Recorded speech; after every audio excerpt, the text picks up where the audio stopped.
Good morning. Today is October the 5th. No, wait a minute. It's the 6th, actually, of 2015. I started a video blog called Southern Moments, probably around Thursday. Thought I was going to do it daily, but with the 2-year-old in the house, that's just not very possible. So, I did go back through some of my paperwork, and I said it would be over different aspects of, Southern history, Confederate history, just things that really just interest me. And here is the first of what I would like to share with you. And I might even have some social issues on here sometimes, like things pertaining to like invisible illnesses and, treating people right, that kind of thing.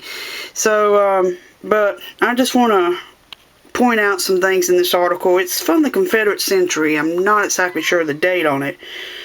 It's called The Neglected Aspect of the War, and it's by a man named Al Benson Jr. And if you don't mind, I'd like to read just a small portion. Well, read some of it to you. It says, "Man is a spiritual being. He must worship some sort of God. He must possess some sort of theology, even if he chooses not to call it or is incapable of recognizing it as such. A man's most deeply held beliefs constitutes his theology.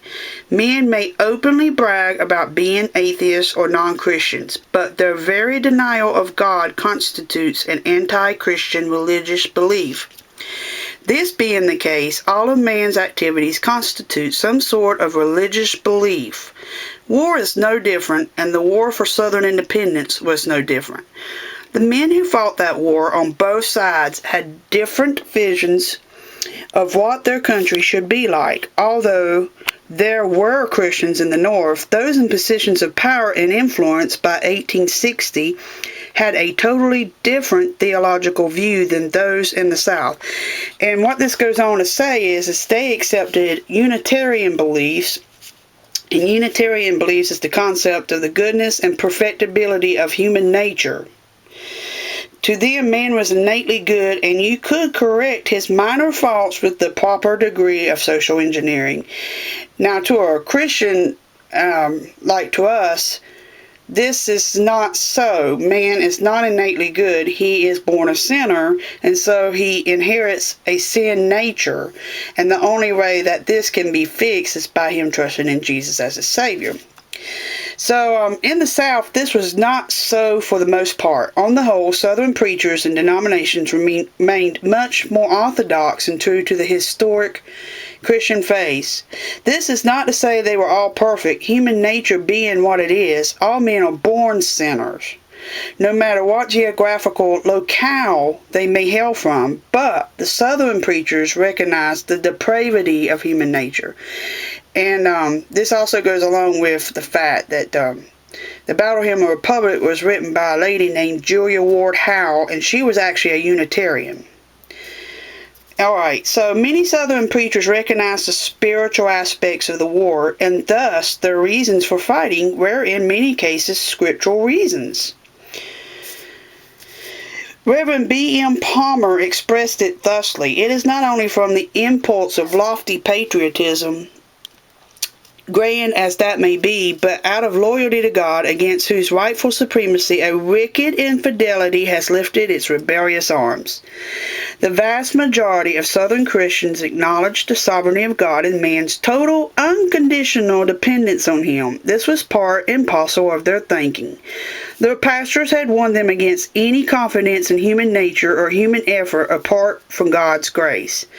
Godly men like Robert E. Lee and Stonewall Jackson went to war out of a deep sense of duty towards their native state, but their first duty was always to God."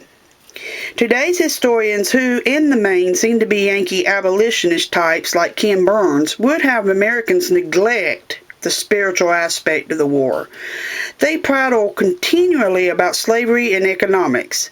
Both reasons have provided Marxist historians with ample cannon fodder for a continuous barrage of propaganda that tries to pass for history. The theological aspects of the struggle are never touched upon because these historians have no interest in this generation being cognizant of these things. Christianity does not fit into the political agenda for us. So better we should be kept in the dark than to know the truth, for the truth could help set us free. For many of us, the war continues. We have only entered into a more subtle phase of it.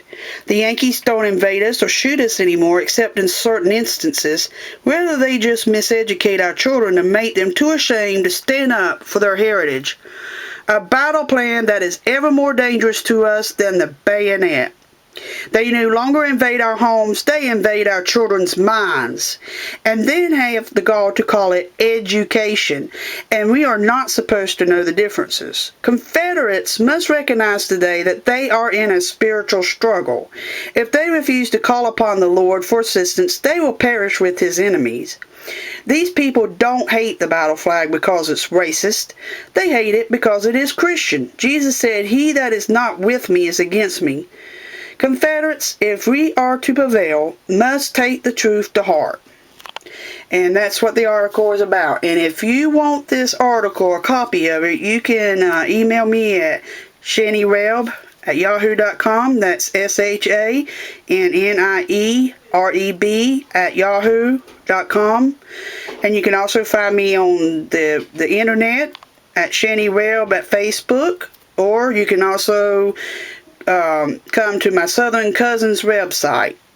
I thank you very much. Have a nice day.